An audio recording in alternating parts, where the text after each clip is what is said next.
अस्सलाम वालेकुम व्यूअर्स, मैं हूं जाहिद तनोली एडवोकेट। आप देख रहे हैं लॉ एंड द लाइफ। आज की वीडियो में हम बात करेंगे पाकिस्तान के जुडिशियल सिस्टम के हवाले से। पाकिस्तान में कितनी किस्म की अदालतें काम कर रही हैं, अदालतें किस किस कानून के तहत काम करती हैं और किस किस्म के केसेस को डील कर रही होती हैं। ये अदालतें डिस्ट्रिक्ट लेवल पे होती हैं, प्रोविंशियल लेवल पे या डिविजनल लेवल पे या नेशनल लेवल पे। इस पे हम बात करेंगे आज की इस वीडियो में हम। लेकिन मौजू पर बढ़ने से पहले आपसे गुजारिश कि लॉ एंड द लाइफ पर वीडियोस का ये सिलसिला बेसिकली लीगल अवेयरनेस की खातिर शुरू किया गया है। आप भी अवेयरनेस के इस अमल में मेरा साथ दें। अगर आपने चैनल को सब्सक्राइब नहीं किया हुआ, लाइक नहीं किया हुआ, तो चैनल को सब्सक्राइब करें, लाइक करें, बेल आइकन प्रेस करें ताकि लीगल अवेयरनेस के हवाले से हर नई आने वाली वीडियो बर वक्त आप तक पहुंच सके। व्यूअर्स, केसेस हम सुनते हैं, आए रोज के केस किया, फलां शख्स ने, फलां शख्स पे एफआईआर हो गई, फलां शख्स पे ये हुआ वो हुआ, इस तरह की बातें हमें अक्सर सुनने में मिलती हैं। बेसिक जो केस होते हैं वो दो तरह के होते हैं, एक को क्रिमिनल कहते हैं, एक को सिविल कहते हैं। सिविल नेचर के केसेस, क्रिमिनल नेचर के केसेस, फिर क्रिमिनल नेचर के केसेस मजीद आगे कैटेगराइज हो जाते हैं। इसी तरह सिविल नेचर के केसेस भी मजीद कैटेगराइज हो जाते हैं। सिविल नेचर के केसेस सुनने के लिए जो पहली अदालत होती है वो सिविल कोर्ट कहलाती है, सिविल जज की अदालत। और सिविल नेचर के केसेस को दीवानी मुकदमात कहा जाता है उर्दू में, और जो कि कोर्ट सुन रही होती हैं इस तरह के केसेस को उन्हें कहा जाता है दीवानी अदालतें या सिविल जज की अदालत। अब ये सिविल जज की अदालत फिर मजीद 3 कैटेगरियों में डिवाइड हो जाती है। सिविल जज की क्लासेस होती हैं, सिविल जज क्लास 1, क्लास 2, क्लास 3। इनके पास केसेस आते हैं केस की मालियत के हिसाब से। इनकी कोर्ट्स की जो है वो पिक्यूनरी जुरिसडिक्शन, माली हैसियत डिटरमिन की हुई होती है कानून ने, उस हिसाब से इनके पास केसेस आते हैं।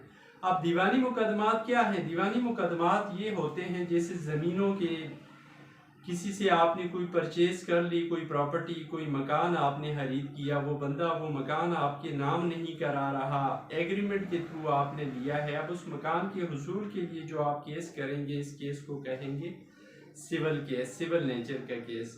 लेन देन के मामलात हो गए, इस तरह की केसेस अक्सर औकात सिविल कोर्ट्स डील करती हैं। सिविल कोर्ट पहली अदालत होती है सिविल नेचर के केसेस सुनने की। इस कोर्ट के फैसले के खिलाफ अपील जो की जाती है वो डिस्ट्रिक्ट जज के पास की जाती है, डिस्ट्रिक्ट कोर्ट में की जाती है। डिस्ट्रिक्ट जज की अदालत फर्स्ट एपीलेट कोर्ट होती है सिविल जज के अदालत के फैसलों के खिलाफ, और फिर डिस्ट्रिक्ट जज के अदालती फैसले के खिलाफ हाई कोर्ट में अक्सर औकात जाया जाता है। उस पर हम बाद में बात करते हैं। इसी के साथ मिली जुली एक कोर्ट्स चल रही होती हैं क्रिमिनल मामलात को डील करने के लिए, क्रिमिनल नेचर के केसेस को।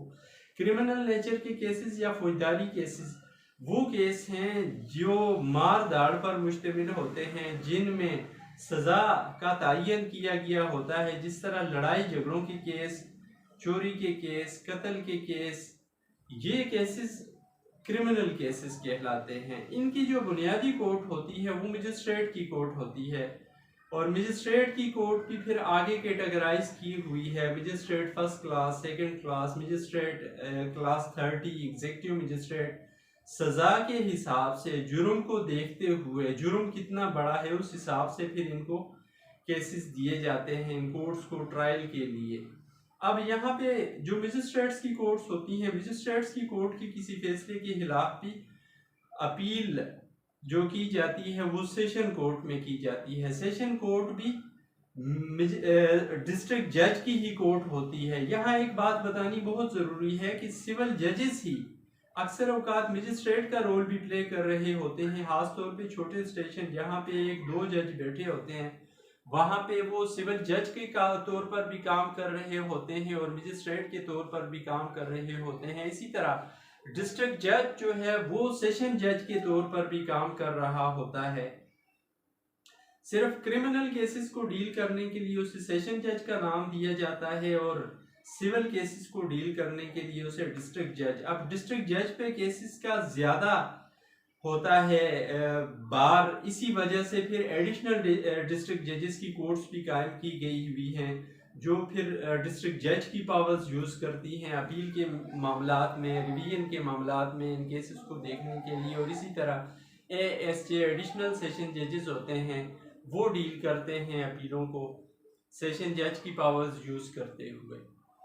फिर इसके बाद आ जाती है family matters. Family matters special law के तहत डील होते हैं। मुस्लिम फैमिली कोड एक्ट और Muslim family law ordinance deal करते हैं फैमिली मैटर्स को। ये स्पेशल नेचर के केसेस होते हैं। फैमिली केसेस जैसे मियाँ बीवी के दरमियान महर का मामला, मेंटेनेंस, नान नफके का मामला, सामान जहेज का मामला, इस तरह के जो केसेस होते हैं इनको फैमिली मैटर्स कहा जाता है। इन केसेस को जो कोर्ट सुन रही होती है उसको जज फैमिली कोर्ट कहा जाता है।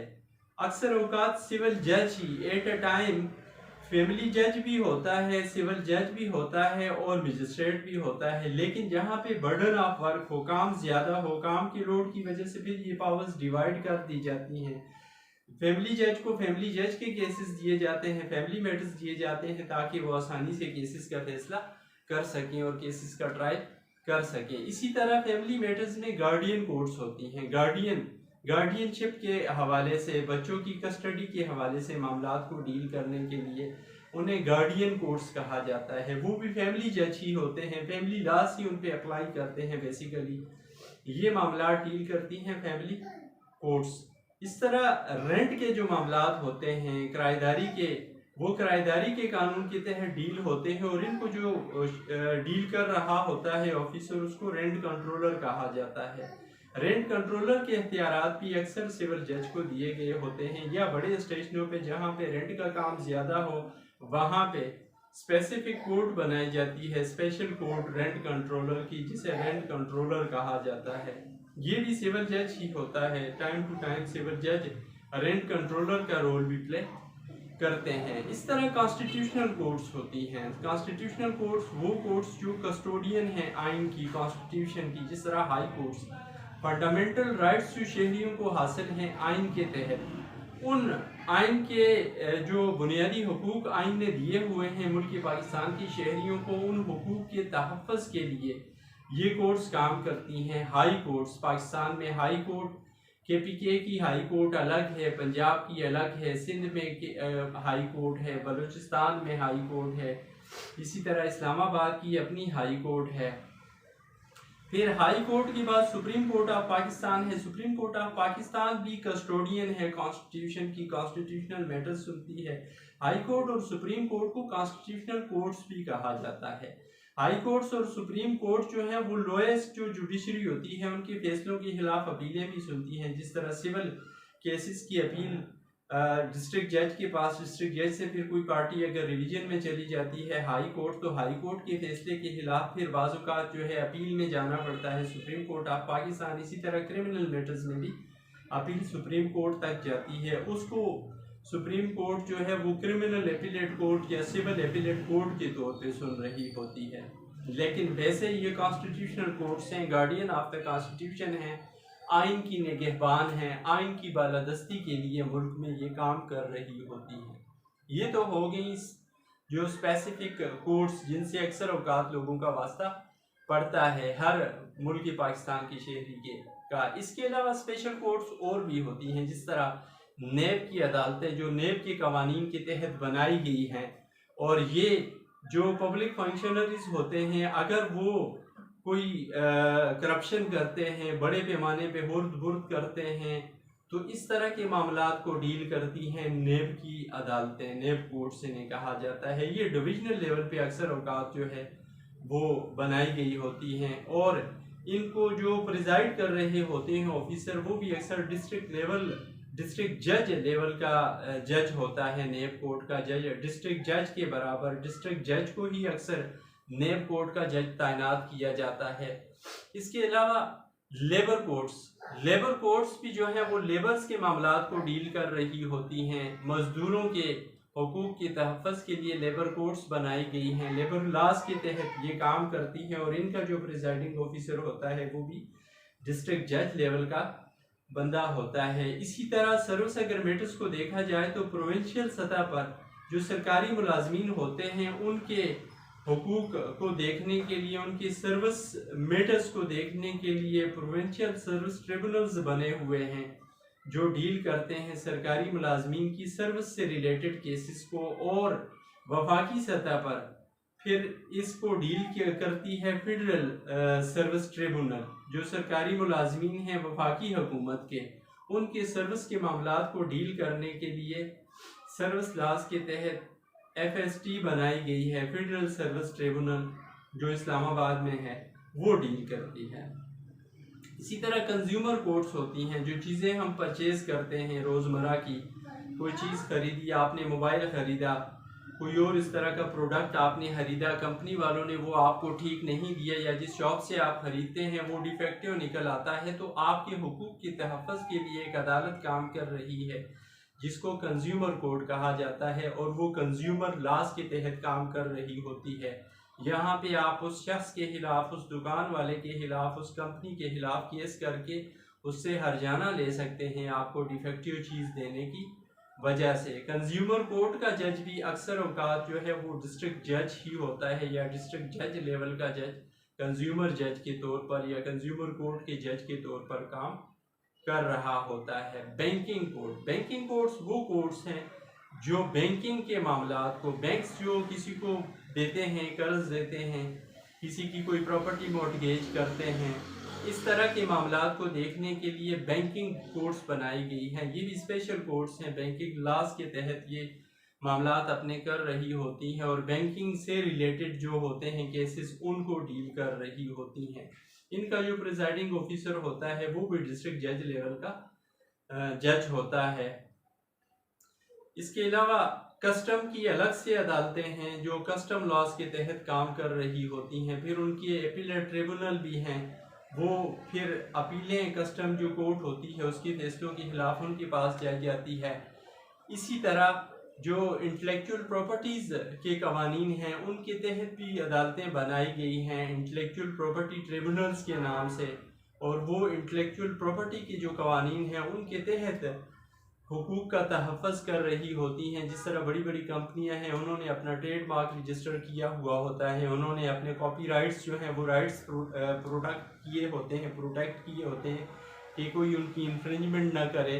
तो इसलिए अगर कोई उनके राइट्स की इन्फ्रिंजमेंट करता है या कोई उनका नाम इस्तेमाल करके कोई गलत कारोबार कर रहा होता है तो फिर इन कवानीन के तहत इंटेलेक्चुअल प्रॉपर्टी लॉज के तहत जो है उन ट्रिब्यूनल्स में ऐसे शख्स के खिलाफ केस किया जा सकता है। इसी तरह स्पेशल कोर्ट्स में एक कोर्ट या tribunal competition commission of Pakistan भी है, वो भी इंटेलेक्चुअल प्रॉपर्टी लॉज के तहत जो है वो मामलात केसेस डील कर रही होती है। मेडिकल ट्रिब्यूनल बने हुए हैं पाकिस्तान में जो मेडिकल से रिलेटेड केसेस, डॉक्टर्स के खिलाफ अगर आपने कोई केस करना है, कोई डॉक्टर नेग्लिजेंटली किसी पेशेंट को डील कर लेता है या जो उसकी बुनियादी जिम्मेदारी थी पेशेंट के हवाले से वो जिम्मेदारी पूरी नहीं करता, तो उसके लिए आप मेडिकल ट्रिब्यूनल में जा सकते हैं उस डॉक्टर के खिलाफ कानूनी कार्रवाई कराने के लिए।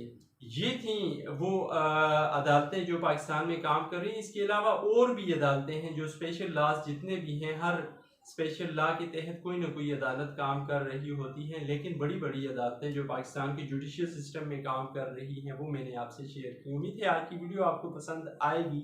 आखिर में फिर गुजारिश, अगर आप चैनल पर नए हैं, आपने चैनल सब्सक्राइब नहीं किया हुआ, तो मेरी हौसला अफजाई के लिए और लीगल अवेयरनेस के हवाले से हर नई आने वाली वीडियो का नोटिफिकेशन बर वक्त लेने के लिए चैनल को सब्सक्राइब करें, लाइक करें, बेल आइकन प्रेस करें ताकि लीगल अवेयरनेस के हवाले से हर नई आने वाली वीडियो बर वक्त आप तक पहुंच सके। थैंक्स, अल्लाह हाफिज़।